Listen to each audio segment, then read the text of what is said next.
Break के बाद एक बार फिर से हम आपको अपनी खुसूसी इफ्तार ट्रांसमिशन में खुशामदीद कहेंगे। और व्यूअर्स, हम यहाँ पर पाक रेजिडेंस का जिक्र करना चाहेंगे जो कि एक ऐसी रियल स्टेट मार्केटिंग फर्म है जो सिर्फ रमज़ान के महीने में लिमिटेड टाइम ऑफर है। सो आपके लिए बड़ी ज़बरदस्त किस्म की अपॉर्चुनिटी लेकर आ रहे हैं। आप में से कोई भी अपना घर बनाना चाहता है, जो कि सबका ख्वाब होता है ना, जिनके पास ना हो या जिनके पास हो भी उनका भी दिल करता है अच्छा चले हम अपने बच्चों के लिए कुछ ना कुछ छोड़ जाएं या उनका मुस्तकबिल सिक्योर हो जाए। सो आजकल के ज़माने में जब हम बात करते हैं ना, तो घर बनाना बहुत मुश्किल है, और स्पेशली लाहौर जैसे शहर में घर बनाना तो बहुत ही मुश्किल है। सो पाक रेजिडेंस आपके लिए कैसी ज़बरदस्त अपॉर्चुनिटी लेकर आ रहा है, आ चुका है, बल्कि हम पिछले 15 दिन से भी इसका जिक्र कर रहे हैं कि 10 लाख रुपए से आप बुकिंग करवाएं। इसके साथ साथ आपको 30,000 पर मंथ इंस्टॉलमेंट्स अदा करनी पड़े। 4 इयर्स का ये प्लान है। और इसके साथ साथ सबसे इंपॉर्टेंट बात ये कि अगर आप 50% तक पेमेंट कर देते हैं ना, तो आपको फौरी तौर पर पोजेशन भी मिल जाएगा। जो सोसाइटी है वो टीएमए अप्रूव्ड सोसाइटी है और कोई धोखे वाला तो चक्कर ही नहीं है। और यहाँ पर अभी तक बहुत जबरदस्त रिस्पॉन्स भी आ रहा है। बहुत सारे लोगों को ये सवाल था कि 50% यानी स्टार्ट में ही हमने अदा करना है, ऐसे नहीं है, इंस्टॉलमेंट्स में भी जब 50% हो जाएगा तो पोजेशन मिल जाएगा। बिल्कुल ठीक, yes, it's totally up to you कि आप कब कंफर्टेबल हैं। ये नहीं कि अगर आपकी किस्तें भी आप अदा करते रहते हैं और जहां पे 50% पूरा हुआ तब भी आपको मिल जाएगा। अगर आप यकमुश्त पेमेंट करना चाहते हैं, it's totally up to you. और रिजवान, कल हम एक और बात कर रहे थे जो आपने मुझे अलहदा में भी बताई कि 10 लाख से बुकिंग है, और ये जो पेमेंट प्लान है ये किसी के भी मुताबिक एडजस्ट भी किया जा सकता है, उनकी मॉडिफाई किया जा सकता है। सो ये एक बहुत ज़बरदस्त अपॉर्चुनिटी है। मज़ीद डिटेल्स हासिल करने के लिए अभी लाहौर की टेलीविजन स्क्रीन पर जो नंबर्स हैं वो भी डिस्प्ले हैं, आप रब्ता करके मज़ीद तफसीलात हासिल कर सकते हैं। इसी के साथ व्यूअर्स, हम अपनी ट्रांसमिशन का सिलसिला मज़ीद आगे बढ़ाएंगे और आज हम जिक्र कर रहे हैं हज़रत सैयदना फ़ातिमा रज़ी अल्लाह तआला अन्हो के गुलशन के महकते फूल और नबी पाक सल्लल्लाहु अलैहि वसल्लम के आंखों के नूर, उम्मत के सरदार जनाब हज़रत इमाम हसन रज़ी अल्लाह तआला अन्हो का आज यौम वलादत है। और जब उनकी पैदाइश हुई तो नबी पाक सल्लल्लाहु अलैहि वसल्लम ने उनके कान में खुद आज़ान कही और उनको अपने लुआब दहन से घुट्टी दी। अल्लाह ताला उनकी रहमत से उन पर भी रहमत फरमाए और हम पर भी उनके वसीले से हम सब की भी इस अशरे में मग़फ़िरत फरमाए। मौजू बहुत इंपॉर्टेंट है और उस पर गुफ्तगू करने के लिए मुमताज़ आलिम दीन हाफिज़ गज़नफ़र रज़ा मशहदी साहब आज हमारे साथ इस ट्रांसमिशन का हिस्सा हैं। ये सवाल करने से पहले नाज़रीन एक छोटा सा वाक़या कोट करना चाहूँगा और आप साहब की तरफ आएंगे। एक शख्स ने हज़रत से फरमाया कि सुना है आप खिलाफत के तलबगार या ख्वाहिशमंद हैं। तो उन्होंने बड़ा खूबसूरत जवाब दिया। उन्होंने कहा कि अगर मैं ख्वाहिशमंद होता तो मैं मुकाबला करता, और मुकाबला जब मैं करता तो सारा अरब मेरे साथ खड़ा होता।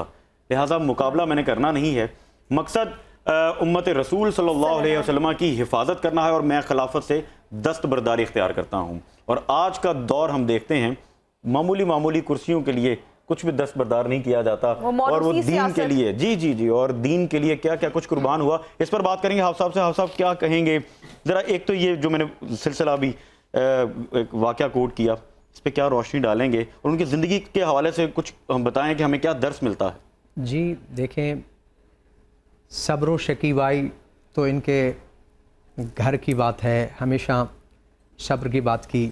बाकी ये जो आपने खिलाफत की बात की है, खिलाफत के लिए आना, ये देखें सुलह इमाम हसन बादशाह एक ऐसा मौजू है जिस पे सैर हासिल गुफ्तगू करने की ज़रूरत है।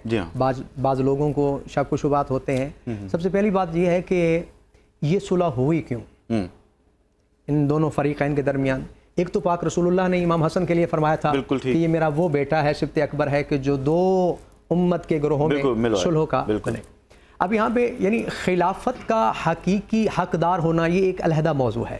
सही हो गया कि खिलाफत होती क्या है, हक किसका होता है। बिल्कुल ठीक है। इसके लिए यानी कुरान में भी अल्लाह ने फरमाया वलक़द इख्तरनाहुम अला इल्मिन अलल आलमीन, हमने खिलाफत के लिए उन्हें चुना जो साहिब इल्म थे। यानी मेयार खिलाफत इल्म है। जिस तरह के जनाब आदम और फरिश्तों के दरमियान में बात चली तो फरिश्तों ने यही कहा था कि हम आदम से पहले हैं, तो लिहाजा हमें खलीफा बना। अल्लाह ने फरमाया बड़ा होना खिलाफत का मेयार नहीं, इल्म होना जी, बिल्कुल तो ठीक। मुकाबला हुआ वहाँ पे जनाब आदम के दरमियान, फरिश्तों के दरमियान। जब सवाल किए गए तो फरिश्तों ने यही कहा क़ालू सुब्हानक ला इल्म लना इल्ला मा अल्लमतना। और जनाब आदम से फरमाया वअल्लम आदम अल अस्मा कुल्ला सुम्मा अरदहुम अलल मलाइकति फ़क़ाल अंबिऊनी बिअस्माइ हाउला। जनाब आदम से भी फरमाया अम्बेहुम बिअस्माए, तो जनाब आदम ने उन अस्मा के नाम बताए, तो फिर वो इल्म की बिना पे जनाब आदम खलीफा बने। और अल्लाह ने भी यही फरमाया इन्नी जाइलुन फिल अर्द खलीफा, मैं ज़मीन पे खलीफा बनाना चाहता हूँ। तो इल्म तो इनके खानवादी की, मैं यूँ कहूँ कि इनके खानवादे का खासा है कि पाक इमाम हसन बादशाह जब दुनिया में आए तो पाक बतूल को हुक्म था रसूलुल्लाह का कि जब तक मैं ना आऊँ इनको आपने दूध तक नहीं देना। तो इल्म का यानी जो पहला सर चश्मा है, जो पहली घुट्टी जिसे कहते हैं, वो रसूल की यानी वो तहारत वाली लिसान अतर है उस ज़ुबान से। और इसी तरह अमीरुल मोमिनीन ने भी यही फरमाया कि मुझे अल्लमनी रसूलुल्लाह यफ्तहु मिन कुल्लि बाबिन अल्फ अल्फ बाब, मैंने भी रसूल की घुट्टी से इल्म लिया था। और ये जो हकीकत खिलाफत है ये मेयार इल्म है, जिसके पास इल्म ज़्यादा होता है वही खिलाफत का मेयार होता है। अब ये इमाम हसन बादशाह का खिलाफत को छोड़ देना, इसके पीछे भी वजूह के मालिक ने फरमाया कि मैं नहीं चाहता, मौला फरमाते हैं कि दोनों गिरोहों के दरमियान कोई फसाद हो, लिहाजा हम सुलह कर लेते हैं।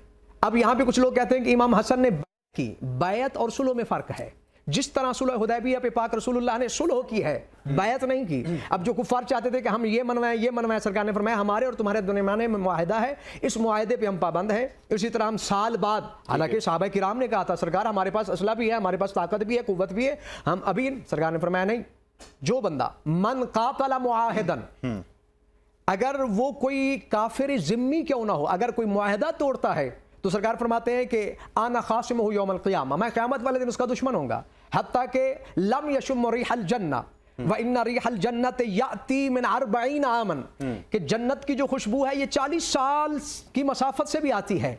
लेकिन जो बंदा मुआहिदा तोड़ता है, अगरचे काफिर जिम्मी के साथ भी है, तो आप नहीं तोड़ सकते। ठीक है, यानी जो जिजिया दे के मुसलमानों के यहाँ रह रहा है। इसी तरह इमाम हसन बादशाह को खिलाफत की जरूरत क्या थी? सरकार तो इस्लाह उम्मत के लिए, इस्लाह उम्मत के लिए आ रहे थे। उम्मत के दरमियान ये कत्ल और ये खून रेजी नहीं चाहते थे कि खून रेजी हो, इसलिए सरकार ने कुछ शराइत के मातहत फरमाया था कि मैं इनके साथ सुलह करता हूँ अगर ये मेरी शराइत मान लें। और आप जानते हैं कि जो शराइत मनवाता है फाते वही होता है। बेशक, सुभान अल्लाह। फरमाया ये मेरी शराइत है, अगर आप हुकूमत करना चाहते हैं करें, लेकिन उनमें शराइत ये है कि सबसे पहले अरब व अजम में अमान होनी चाहिए।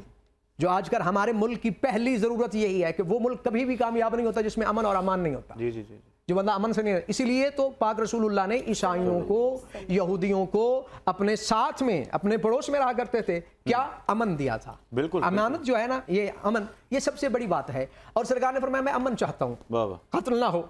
दूसरी शर्त ये थी कि ये जो लफ्ज अमीरुल मोमिनीन है ये सिर्फ मेरे बाबा अली के लिए है, सही। और कोई अमीरुल मोमिनीन अपने नाम के साथ नहीं लिखवाएगा। इमामुल मुत्तकीन रसूल ने फरमाया, अमीरुल मोमिनीन रसूल ने फरमाया, लिहाजा मेरे बाबा का लक़ब है, कोई नहीं अपने साथ लिखवाएगा। दूसरी शर्त यह थी कि हमारे शियों को, यानी जो हमारे मानने वाले हैं, जहां चाहे वो अरब में है, चाहे वो इराक में है, चाहे वो अजम में है, जहां कहीं भी हैं, उनकी खूनरेज़ी नहीं होनी चाहिए। तीसरा, वो जो माल बैतुल माल का है, उसमें जो सफीन में कत्ल हुए हैं, जो नहरवान में कत्ल हुए हैं, उनको उनमें बराबर का तकसीम किया जाए। और जो आलिम साहब, कता कलामी की माजरत चाहूंगी, मैं चाहूंगी बस क्विकली इसको वाइंड अप करें, रैप अप करें, ताकि फिर हम ब्रेक की तरफ जाने और नाते रसूल मकबूल सल्लल्लाहु अलैहि वसल्लम करें। तो यानी कुछ ये शराइत थी, यानी इनकी ये ख्वाहिश नहीं थी कि हम लोगों पे हुकूमत करें, बल्कि हाँ जी, ये तो वो खानवादा है कि जिनके दरवाजे पे फरिश्ते आते हैं, जो फरिश्तों पे हुकूमत करते हैं, जन्नत की हुकूमत है, वो जन्नत की जो सरदारी करते हैं, दुनिया की सरदारी कोई। यहीं से गुफ्तगू का सिलसिला आगे बढ़ाएंगे।